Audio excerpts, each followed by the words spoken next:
Yes good morning. આજે આપણે જોઈએ તો ઘણા બધા સ્ટોક છે કે જેના ઓલરેડી પરિણામ ગઈકાલે આવ્યા, એનું પણ ઇમ્પેક્ટ જોવા મળશે અને ઘણા બધા કંપનીના પરિણામ છે જે આજે આવવાના છે. એટલે સ્વાભાવિક છે કે હવે આપણને પરિણામની સિઝન ચાલુ થઈ છે એટલે સ્ટોક સ્પેસિફિક આપણને એક્શન વધારે માર્કેટમાં જોવા મળશે.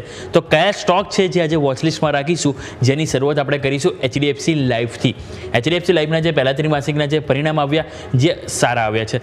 નફો તમે જો 14.4% વધીને 546 કરોડ જોવા મળી રહ્યો છે. એમને જો ટોટલ એપી એટલે કે એન્યુઅલ પ્રીમિયમ ઇક્વિવેલન્ટ જે 12.5% વધીને 3225 કરોડ આવ્યો.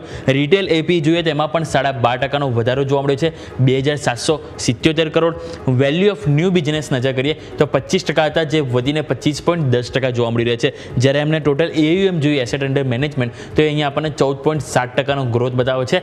3.55 લાખ કરોડ આપણને આંકડો જોવા મળી રહ્યો છે. એટલે કે એચડીએફસી લાઈફ તમારા ફોકસ પર હોવું જોઈએ. નેક્સ્ટ સ્ટોક તમારા રડાર પર હોવો જોઈએ એ છે અહીંયાથી આઈસીઆઈસીઆઈ લોમ્બાર્ડ. નફો 28.7% વધીને 747 કરોડ આવ્યો.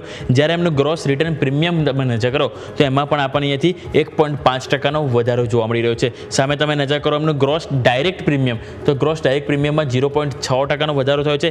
નેટ પ્રીમિયમ નજર કરો તો 14%નો ગ્રોથ ત્યાં બતાવી રહ્યા છે. જ્યારે કમ્બાઇન્ડ રેશિયો નજર કરો તો ત્યાં પણ આપણને 102.3% હતો જે વધીને 102.9% જોવા મળે છે. નો ડાઉટ પરિણામ સારા છે, પરંતુ એટલા આપણને નથી જોવા મળે જેટલા આપણે એચડીએફસી લાઈફના આપણને અહીંથી પરિણામ સામે આવી રહ્યા છે. બીજું એચડીબી ફાઇનાન્શિયલ તમારા રડાર પર હોવું છે.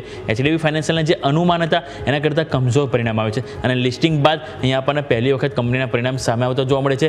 નફો 2.4% વધીને 568 કરોડ આવ્યો. જ્યારે તમે કંપનીની વ્યાજથી કમાયેલ આવક એટલે કે એનઆઈઆઈ એ જોશો તો 18.3% વધીને 2092 કરોડ જોવા મળે છે.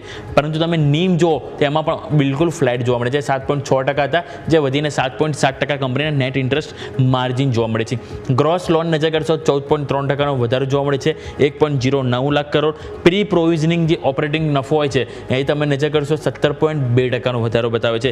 પરંતુ જે ખરાબી વાત છે એ છે ગ્રોસ એનપીએ અને નેટ એનપીએ. કંપનીના જે નોન પરફોર્મિંગ એસેટ છે એમાં વધારો થયો છે. તમે જુઓ તો ગ્રોસ એનપીએ 2.26%થી વધીને 2.56% થયા છે. નેટ એનપીએ 0.77% હતા જે વધીને 1.11% જોવા મળે છે. એટલે સ્વાભાવિક છે કે અહીંયા એટલે કોઈ ખાસ પરિણામ આપણને નથી જોવા મળી રહ્યા. જસ્ટ ડાયલ તમે નજર કરો તો અહીંયા પણ તમને પરિણામ જોવા મળી રહ્યા છે. એટલે સ્વાભાવિક છે એક્શન જરૂરથી જોવા મળશે. પરિણામ જોવો તો નફો 13% ગ્રોથ બતાવે છે, 159 કરોડ. આવક જો 6.2%નો વધારો ત્યાં જોવા મળી રહ્યો છે. સામે કંપનીના ઇબિડાના માર્જિન નજર કરો તો ઇબિડામાં 7.2%નો વધારો થયો છે. જ્યારે તમે કંપનીના માર્જિન નજર કરશો તો માર્જિન 28.7% હતા જેમાં આપણને 28 બેઝિસ પોઈન્ટ વધારો જોવા મળ્યો છે અને 29% કંપનીના માર્જિન જોવા મળે છે. એટલે જસ્ટ ડાયલ પરિણામ બાદ જરૂર એક્શનમાં જોવા મળશે. નેટવર્ક 18 તમારા રડાર પર હોવું જોઈએ. નેટવર્ક 18માં સમાચાર છે કે એમનો જે ન્યૂઝ બિઝનેસ જે ઓપરેટિંગ આવક છે પરિણામ એમાં 4.9%નો અહીંથી ઘટાડો જોવા મળ્યો છે ન્યૂઝની આવકમાં. બીજું ન્યૂઝ બિઝનેસ જે ઓપરેટિંગ અને ઇબિડા ઉપર નજર કરો તો 68.5% અહીંથી વધારો જોવા મળે છે. 2 કરોડ હતા જે વધીને 4 કરોડ જોવા મળ્યો છે. જ્યારે માર્જિન નજર કરો તો માર્જિનમાં પણ સારો સુધારો છે. 0.5% હતા જે વધીને 1% અહીંથી કંપનીના માર્જિન જોવા મળે છે. એટલે ઓવરઓલ નંબર અહીંયા આપણે સારા ગણીશું. બીજું ઝાયડસ લાઈફ સાયન્સ તમારા ફોકસ પર હોવું જોઈએ. અહીંયા એમની જે દવા હતી સેલેકોક્સિબ કે જેના દવા માટે ફાઇનલી યુએસએફડી તરફથી અહીંથી મંજૂરી મળી ગઈ છે અને આ જે દવા છે એને 50 mg 100 mg 200 mg 400 mg એવા અલગ અલગ વેરિયન્ટમાં તેઓ અહીંથી માર્કેટમાં ઉપલબ્ધ કરશે. એટલે કે ઝાયડસ લાઈફ સાયન્સ ફોકસ પર હોવું જોઈએ. બીજો હવે નજર કરીએ આવો રિઝલ્ટ કેલેન્ડર.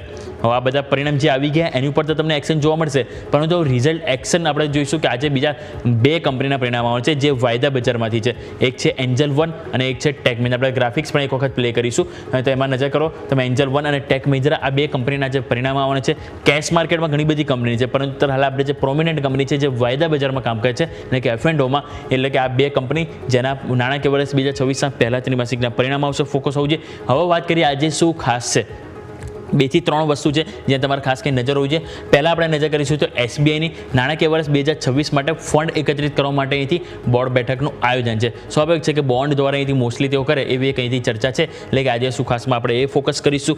બીજું તમે નજર કરો તો આપણે અહીંથી અશોક લેલેન્ડમાં આપણને 1:1 આજે આપણને બોનસ શેરનો અહીંથી જે એક્સ ડેટ છે એટલે સ્વાભાવિક છે કે આપણને એડજસ્ટમેન્ટ થતું જોવા મળશે. એટલે કે અશોક લેલેન્ડ તમારા ફોકસ પર હોવું જોઈએ. અને હવે બીજું જો આપણે પરિણામની વાત કરીએ તો યુએસમાં જ આપણને Bank of America Morgan Stanley, Goldman સેક્સ અને જોન્સન એન્ડ જોન્સન. આ 4 મોટી દિગ્ગજ કંપની છે કે જેના પરિણામ આવવાના છે. આપણે એટલા માટે વાત કરી રહ્યા છીએ કારણ કે આ મોટી કંપની છે એટલે સ્વાભાવિક છે કે આ પરિણામના બેઝિસ આપણને આજે અમેરિકાના માર્કેટમાં પણ મોટી ઉથલપાથલ જોવા મળશે અને એની અસર આપણને આવતીકાલે જોવા મળશે. અને એ જ કારણથી આપણે આ 4 કંપનીના પરિણામ ડિસ્કસ કર્યા. પરંતુ ઓવરઓલ જેમ આપણે વાત કરી કે HDFC લાઈફ, આપણે જોયું તો લોમ્બાર્ડ એટલે કે ICI એટલે કે ઓવરઓલ લાઈફ ઇન્સ્યોરન્સ સેક્ટર છે જ્યાં જે આપણને ફોકસમાં રહેશે. અને સાથે આપણે જેમ વાત કરીએ કે ટેક મહિન્દ્રા, એન્જલ વન કે બધા કંપનીના પરિણામ આવવાના છે તો ત્યાં પણ આપણે ખાસ કરીને ફોકસ હોવું જોઈએ. ઓકે.